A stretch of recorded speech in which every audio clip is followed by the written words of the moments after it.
The autumn of 2023 brought an unexpected chill to Millbrook, Connecticut, as estate sale enthusiasts gathered outside the Victorian mansion on Elm Street.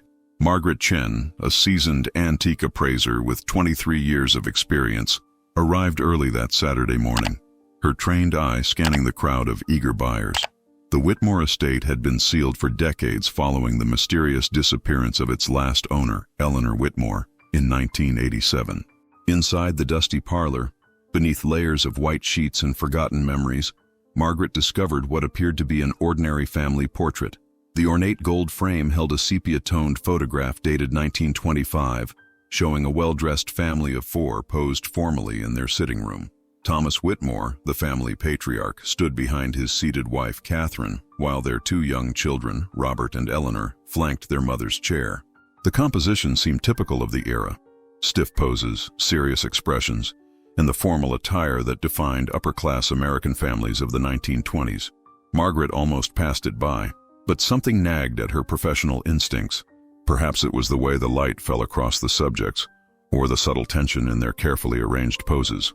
As an appraiser who had spent decades studying period photography, she knew that portraits from this era often held secrets beneath their conventional surfaces. She purchased the portrait for $45, a modest investment that would soon consume her thoughts and challenge everything she believed about photographic evidence from the Jazz Age. Little did Margaret know that this seemingly innocent family portrait would lead her down a path of discovery that would shake the foundations of a century-old mystery and reveal the dark truth that had haunted the Whitmore family for generations. Back in her Hartford appraisal office, Margaret placed the portrait under her professional lighting system for detailed examination. The photograph measured 16 by 20 inches, mounted on period-appropriate backing with the photographer's embossed mark reading Hartwell Studios, Hartford, CT. Everything appeared authentic to the 1925 timeframe, from the clothing styles to the furniture visible in the background. But as Margaret adjusted her magnifying lens to examine the print quality, her breath caught in her throat. In the ornate mirror hanging on the wall behind the family, partially obscured by shadows and the natural patina of age, was another face, a face that didn't belong to any of the four family members posed in the foreground. The reflection showed a man's profile, gaunt and angular, with hollow eyes that seemed to stare directly out of the photograph. His clothing appeared different from the family's formal attire, more working class, with what looked like a cap pulled low over his brow.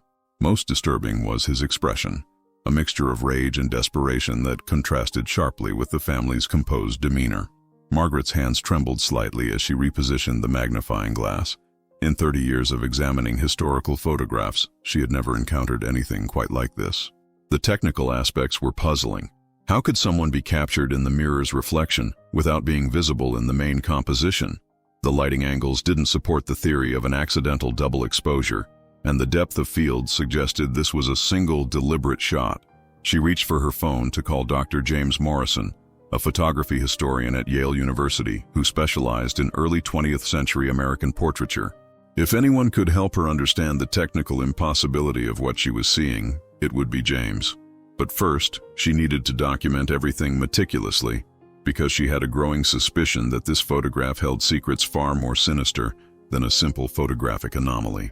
Dr. James Morrison arrived at Margaret's office the following Tuesday morning, carrying his leather briefcase filled with specialized photographic equipment.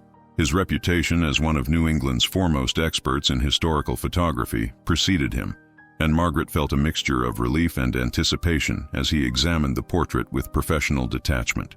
"The print quality is exceptional for 1925, Morrison observed, adjusting his specialized loupe. Hartwell Studios was known for their technical precision, particularly in portraiture work for Hartford's wealthy families. He spent 20 minutes examining the paper stock, the chemical signatures in the emulsion, and the mounting techniques before focusing his attention on the mirror.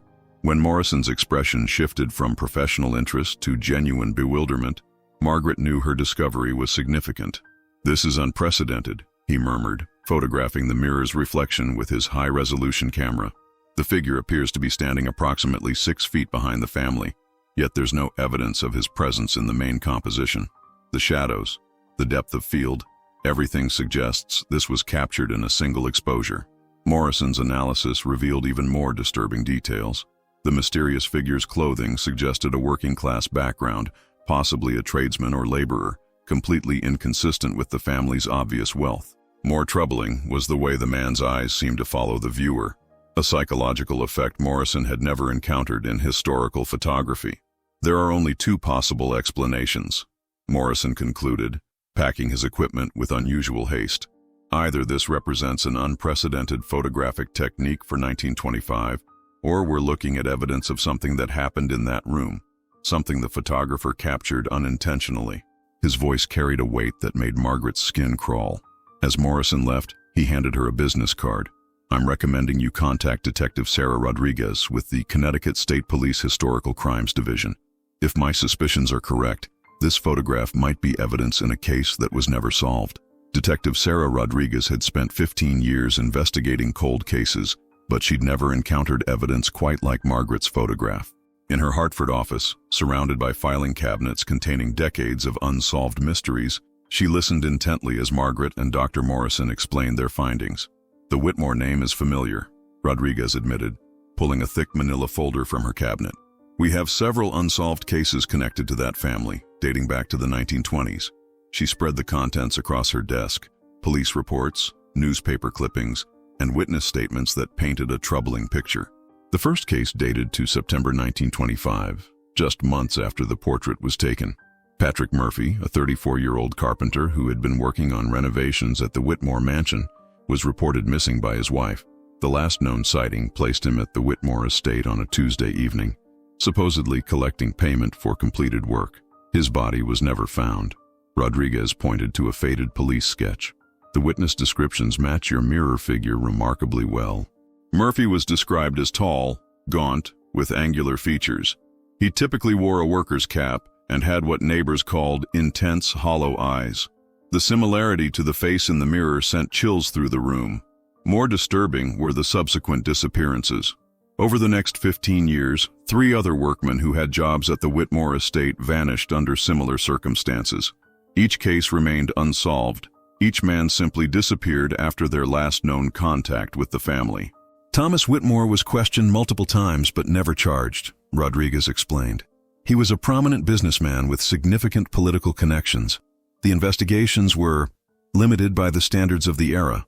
Her tone suggested frustration with the historical limitations of 1920s police work. As Rodriguez closed the file, she fixed Margaret with a serious stare. "If this photograph captured Murphy on the night he disappeared, it might be the first real evidence we've had in nearly a century. We need to examine that house." The Whitmore mansion stood like a monument to forgotten secrets, its Gothic revival architecture casting long shadows across the overgrown grounds.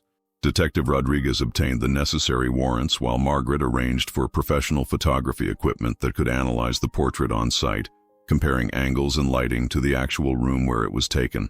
Accompanied by a forensics photographer and Dr. Morrison, the team entered the mansion on a gray November afternoon. The parlor where the portrait was taken remained remarkably preserved, as if frozen in time since Eleanor Whitmore's mysterious disappearance in 1987. The same ornate mirror hung in its original position, its silver backing darkened with age but still reflecting the room's interior. Margaret positioned the portrait in the exact spot where the photographer would have set up his camera in 1925. The angles matched perfectly. The furniture placement, the window lighting, even the decorative elements visible in the background. But when Dr. Morrison examined the mirror's current reflection, they found something that made their blood run cold. Faint scratches marred the mirror's surface, almost invisible unless viewed from a specific angle. Under careful examination with magnifying equipment, the scratches formed letters, crude, desperate markings that spelled out "Help" and "Murphy," along with what appeared to be a date, Sept 15, 1925. These weren't random scratches, the forensics photographer observed. Someone carved these deliberately, possibly with a fingernail or small, sharp object. The depth and pattern suggest they were made by someone in extreme distress. The implications were horrifying. Had Patrick Murphy been alive and conscious when these marks were made? Rodriguez immediately called for a full forensics team to examine the parlor. As they waited, Margaret stood before the mirror, holding the 1925 portrait, and realized with growing horror that they might be looking at evidence of Murphy's final moments, captured not just in the photograph, but literally etched into the mirror's surface as a desperate cry for help that had gone unheard for nearly a century. The forensics team's sweep of the parlor led to the discovery of loose floorboards beneath the Persian rug, but it was the basement that yielded the most chilling evidence. Detective Rodriguez descended the narrow wooden stairs with Margaret and Dr. Morrison, their flashlights cutting through decades of darkness and revealing a space that had clearly been used for more than simple storage. The basement's stone walls showed signs of recent disturbance, areas where mortar had been removed and replaced, creating a patchwork pattern that suggested multiple renovation projects over the years. But it was the discovery of a hidden room behind a false wall that provided the breakthrough Rodriguez had been hoping for. Inside the concealed space, forensics uncovered remnants of personal belongings, a worker's cap matching the description of Patrick Murphy, fragments of clothing consistent with 1920s working-class attire, and most significantly, a carpenter's toolbox bearing Murphy's initials carved into the wooden handle. The preservation was remarkable, protected from moisture and decay by the sealed environment. "This changes everything," Rodriguez explained to Margaret as they examined the evidence. "We now have physical proof that Murphy was in this house, and that something happened to prevent his normal departure." She photographed each item meticulously, building a case that had waited nearly a century for resolution. Dr. Morrison made an additional discovery that connected directly to the portrait's mystery. Behind the false wall, carved into the stone with what appeared to be a chisel from Murphy's toolbox, was a crude map of the mansion's layout. The drawing showed the parlor, the basement, and most importantly, a detailed sketch of the mirror's position relative to the photographer's setup. He knew he was being watched, Morrison realized. Murphy understood that his presence was being recorded, either intentionally or accidentally. This map suggests he was trying to document the truth of what happened to him. The drawing included notes in Murphy's handwriting, visible under magnification. "They see everything," and "the mirror knows." As the forensics team processed the scene, Margaret felt the weight of nearly a century of silence pressing down on them. The portrait had been more than an accidental capture. It was Murphy's final testimony, preserved in silver halide and glass, waiting for the right moment to reveal its secrets. The breakthrough in the basement led Detective Rodriguez to track down living descendants of both the Whitmore and Murphy families. Patrick Murphy's granddaughter, Maria Santos, had spent decades researching her grandfather's disappearance, maintaining family records that provided crucial context to the investigation. "My grandmother never stopped believing that Patrick was murdered," Maria told Rodriguez during their meeting at the Hartford Historical Society. She kept newspaper clippings, police reports, everything she could find about the case. But most importantly, she kept Patrick's final letter to her, written the day before he disappeared. The letter, preserved in Maria's family archive, revealed Murphy's growing fear about his work at the Whitmore mansion. He described strange sounds in the basement, tools that went missing and reappeared in different locations, and most disturbing, the feeling that he was being watched constantly. "Thomas Whitmore follows my every move," Murphy had written. "I've seen him standing in doorways watching me work. Something isn't right about this job." Meanwhile, Rodriguez's investigation into the Whitmore family revealed a pattern of suspicious behavior spanning generations. Thomas Whitmore's business records showed unusually high turnover in household staff and contractors, with many workers listed as terminated without notice. Financial records indicated payments to workers that were never collected, suggesting they disappeared before receiving their final wages. Eleanor Whitmore's personal diary, discovered in the mansion's attic, provided the most damning evidence.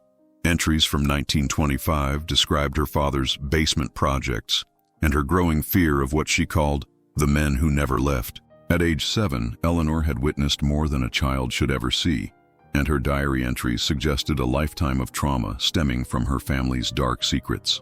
Eleanor knew the truth, Rodriguez explained to Margaret. Her disappearance in 1987 wasn't random. She was the last person alive who could testify about what happened in that house. Someone wanted to ensure she never talked. The investigation was revealing layers of conspiracy and cover-up that extended far beyond a single murder in 1925. Dr. Morrison's research into Hartwell Studios revealed another crucial piece of the puzzle. The photographer who captured the 1925 portrait, Edmund Hartwell, had left behind detailed business records that included notes about his sessions with prominent Hartford families, including an unusually lengthy entry about the Whitmore portrait session. Hartwell's journal, preserved at the Connecticut Historical Society, described the September 1925 session as the most disturbing commission of my career. He noted that Thomas Whitmore had insisted on a specific setup in the parlor, positioning the family precisely where the mirror would capture the entire room. Most telling was Hartwell's observation that he had heard sounds of distress from the basement during the session, but was told by Whitmore that it was merely construction work being completed. Hartwell suspected something was wrong, Morrison explained to Rodriguez and Margaret. His technical notes indicate he deliberately used a longer exposure time and wider aperture than necessary for the lighting conditions. He wanted to capture as much detail as possible, including anything reflected in that mirror. The photographer's business correspondence revealed that he had attempted to contact police about his suspicions, but was discouraged by Thomas Whitmore's political connections.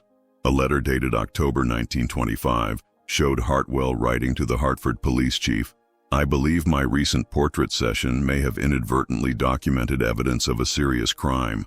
I request permission to submit my negatives for official examination." The police response, also preserved in the archives, was dismissive. "Your concerns regarding the Whitmore family have been noted. No further action is required at this time." The letter was signed by Chief William Hartford, Thomas Whitmore's brother-in-law. Morrison's final discovery proved that Hartwell had created multiple prints of the portrait, keeping one for his own records out of fear for his safety. He knew this photograph was important evidence, Morrison concluded. Edmund Hartwell risked his career and possibly his life to preserve the truth of what he witnessed that day. The portrait wasn't just a family commission. It was his insurance policy against a powerful man who thought he could literally get away with murder. With mounting evidence pointing to a century-old conspiracy, Detective Rodriguez faced the challenge of pursuing justice in a case where all the original perpetrators were long dead. However, the investigation had revealed modern connections that demanded immediate attention, particularly concerning Eleanor Whitmore's 1987 disappearance and potential ongoing criminal activity. Thomas Whitmore, Jr., the current owner of the family estate and grandson of the original Thomas, had been quietly monitoring the investigation through his legal connections. When Rodriguez requested a formal interview, his response revealed the family's continued involvement in covering up their dark history. "My grandfather was a respected businessman who employed many local workers," Whitmore Jr. stated during the recorded interview at Rodriguez's office. "These allegations based on an old photograph are nothing more than sensationalist conspiracy theories." But his nervous demeanor and defensive responses suggested he knew more than he was admitting. Margaret's role in the investigation had evolved beyond that of an antique appraiser. Her detailed analysis of the portrait, combined with Dr. Morrison's historical research, had provided the foundation for Rodriguez's case. Now, as they prepared to present their findings to the district attorney, Margaret felt the weight of responsibility for giving voice to Patrick Murphy's century-old testimony. The breakthrough came when forensic analysis of the basement revealed additional human remains, not just Patrick Murphy, but evidence of at least 3 other victims spanning the decades between 1925 and 1987. DNA analysis confirmed the identity of 2 victims from missing person cases in the 1930s and 1940s, both men who had been employed by the Whitmore family. This wasn't a single crime of passion, Rodriguez explained to the media assembled for her press conference. "We're looking at evidence of systematic murder spanning generations, with the Whitmore family using their wealth and political connections to cover up their crimes." The portrait had opened a window into a family's century-long pattern of violence and intimidation. As news of the investigation spread, other families came forward with stories of missing relatives who had worked for the Whitmores, creating a pattern of disappearances that law enforcement had failed to recognize for nearly 100 years.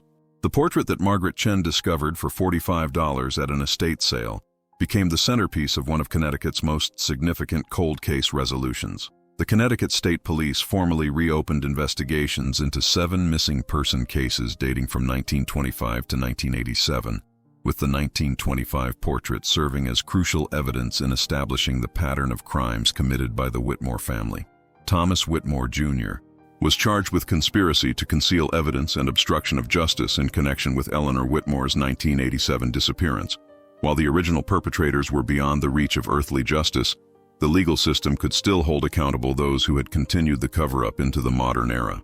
Maria Santos, Patrick Murphy's granddaughter, finally received the closure her family had sought for generations. At the memorial service held for the identified victims, she spoke about the portrait's role in giving voice to the voiceless.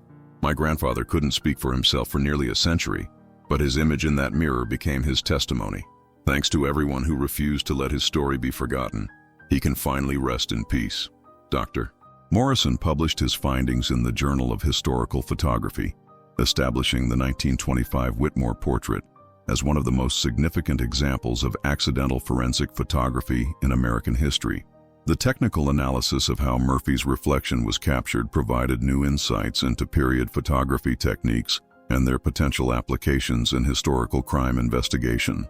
Margaret Chen donated the original portrait to the Connecticut State Police Museum, where it serves as a reminder that truth has a way of surfacing, no matter how long it remains buried. She returned to her antique appraisal work with a deeper understanding of the stories that objects can tell, and the responsibility that comes with uncovering hidden history. The Whitmore mansion was sold to developers who converted it into affordable housing, but a memorial plaque in the lobby honors Patrick Murphy and the other victims whose stories were finally told. The ornate mirror from the parlor was preserved as evidence, its scratched surface bearing witness to one man's desperate attempt to leave behind proof of the truth. In her final report, Detective Rodriguez wrote, "This case reminds us that justice delayed is not always justice denied. Sometimes evidence waits patiently for the right person at the right moment to recognize its significance and give voice to the silent witnesses of the past."